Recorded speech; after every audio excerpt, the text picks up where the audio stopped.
అందరికీ నమస్కారం.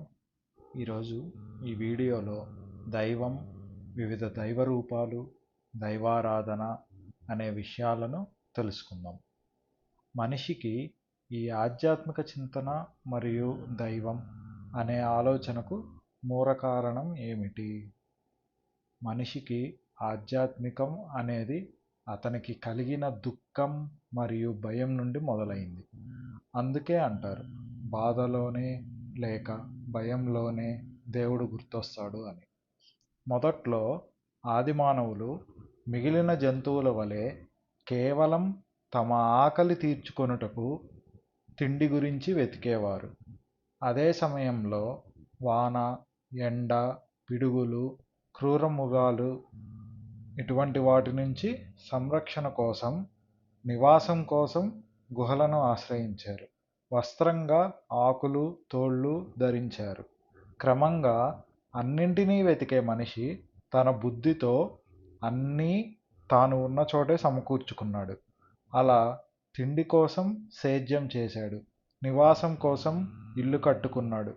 అయినా ప్రకృతి విపత్తుల వలన లేదా వృద్ధాప్యంతో మరియు రోగాలతో చనిపోవడం గమనించాడు. వీటిని చూసిన మనిషికి భయం వేసింది. ఆ భయం మరియు అయోమయ స్థితిలో తన మనసులో వచ్చిన కొన్ని ప్రశ్నలు ఇవి: నేను ఎవరు? ఎక్కడి నుంచి వచ్చాను? చనిపోయిన తరువాత ఎక్కడికి పోతున్నాను? ఈ పుట్టుక చావు మధ్య అసలు ఎందుకు ఈ జీవితం? ఇదంతా ఎవరు చేస్తున్నారు?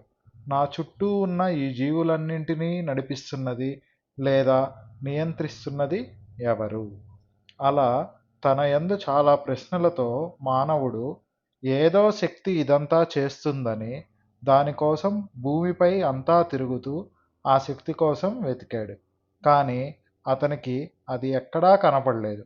ఇలా ఒక గొప్ప శక్తి ఈ ప్రపంచాన్ని నడిపిస్తున్నది లేక నియంత్రిస్తున్నది అనే ఆలోచనతో ఆ శక్తినే దైవం అనే పేరుతో పిలిచాడు.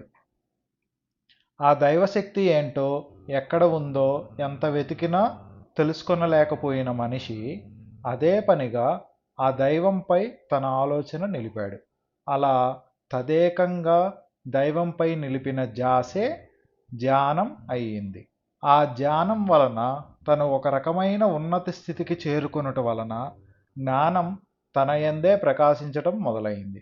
ఈ విధంగా ఎంతోమంది తపస్సులు, యోగులు, మునులు తాము దైవము గూర్చి, జీవము గూర్చి, జీవితమును గూర్చి జ్ఞానము పొందెను. ఈ జీవన విధానాలను, జీవిత పరమార్థమును గూర్చి తాము పొందిన జ్ఞానాన్ని మిగిలిన మనుషులతో వివరించుటకు సరైన మాటలు లేకపోయాను. మామూలుగా మనిషి దేని గురించైనా చెప్పాలంటే ఒక రూపము, పేరు తప్పనిసరి. కనుక ఏ రూపము, పేరు లేని దైవశక్తి గూర్చి వివరించుటకు వివిధ యోగులు, తపస్సులు తమ అనుభవసారం వివిధ రూపాలతో, పేర్లతో వివరించారు. ఆ విధంగా అనేక దైవ రూపాలు, దేవుని పేర్లు మానవుని అనుభవంలోకి వచ్చాయి. ఏకం సత్ విప్ర బహుధా వదంతి. ఉన్నది ఒకటే శక్తి. ఋషులు అనేక పేర్లతో పిలిచారు. నేను ఈ దైవశక్తిని పరమాత్మ అనే పేరుతో పిలుస్తాను. ఈ విధంగా దైవశక్తి గురించి తెలుసుకున్న మనుషులు తమ భయాల నుండి, బాధల నుండి విముక్తి కోసం దేవుడిని ప్రార్థించడం ప్రారంభించారు. క్రమక్రమంగా తమ కోరికలు, ఆశల కోసం దైవమును పూజిస్తున్నారు. ఇప్పటికీ ఎక్కువ మంది మనుషులు కేవలం తమ కోరికలు తీర్చుకొనుటకు లేదా తమ భయాలు, బాధల నుండి విముక్తి కోసం మాత్రమే పూజిస్తున్నారు. ఏదో కావాలనే ఆశ, ఏదో పోతుందనే భయం, ఈ రెండే దైవారాధనకు మూల కారణంగా ఉన్నాయి.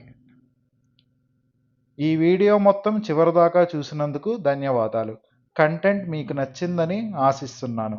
ఈ వీడియోలోని కంటెంట్ మీకు నచ్చినట్లయితే లైక్ చేయండి.